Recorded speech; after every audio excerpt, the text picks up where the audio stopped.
જય અંબે જય ભોલે. જો આજે આપણે બનાવીશું મગનું શાક, મગનું રસાવાળું શાક. તો જો આપણે શું જોઈશે, આ મગ લીધા છે, આ મીઠું છે, પછી આ હળદર છે, આ મરચું છે ને આ હિંગ છે, આ મરચાં છે, મરચાં લસણ, આ તેલ છે અને આ સાત છે. તો ચલો હવે પહેલાં આપણે આ મગને બાફી લઈશું, પછી એને વઘારશું.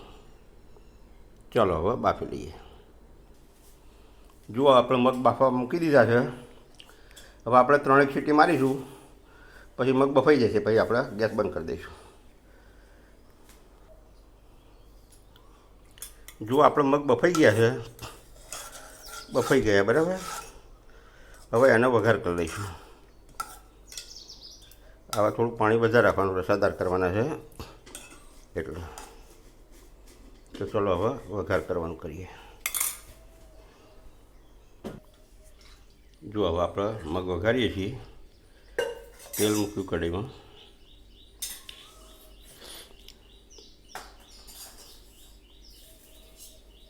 રાઈ નાખી,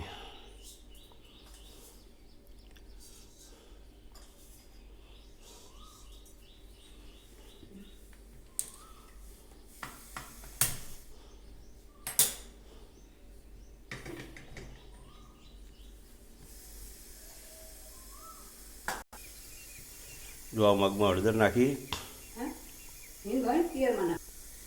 મરચું નાખ્યું, આ વઘાર કરવા માટે નાખીએ છીએ.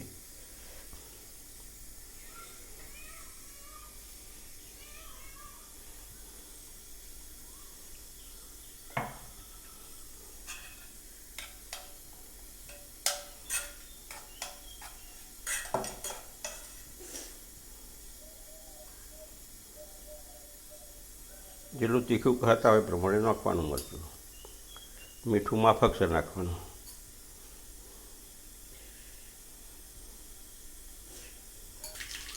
જો રાઈ ફૂટી, આપણી રાઈ ફૂટી જવા દેવાની. રાઈનો દાણો કાચો રહે તો પછી શાકમાં કડવાશ આવે થોડી.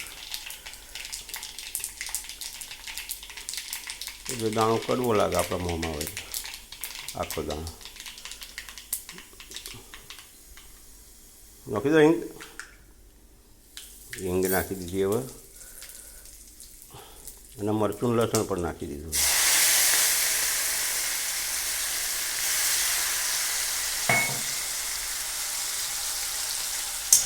લઈ દઉં.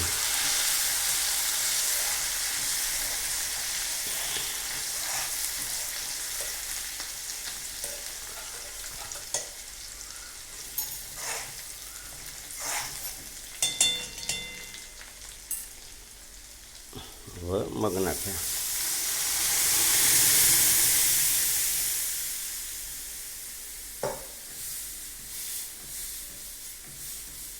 મગ નાખી દીધા. હવે થોડીક છાશ નાખીએ એટલે રસાદાર થાય.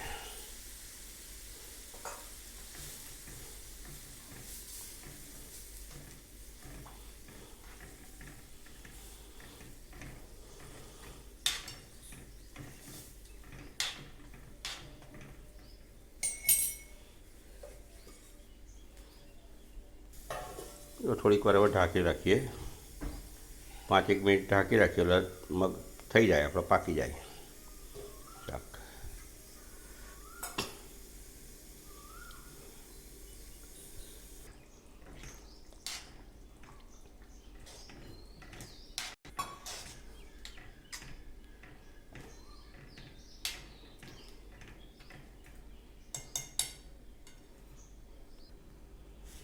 જો આ મગનું શાક તૈયાર થઈ ગયું, તો તૈયાર છે આપણું મગનું રસાવાળું શાક. જો આ તમને આ વિડીયો ગમ્યો હોય તો લાઈક કરજો, સબસ્ક્રાઈબ કરજો અને આ વિડીયો બીજાને મોકલજો. મળીશું નવા વિડીયોમાં. આવજો.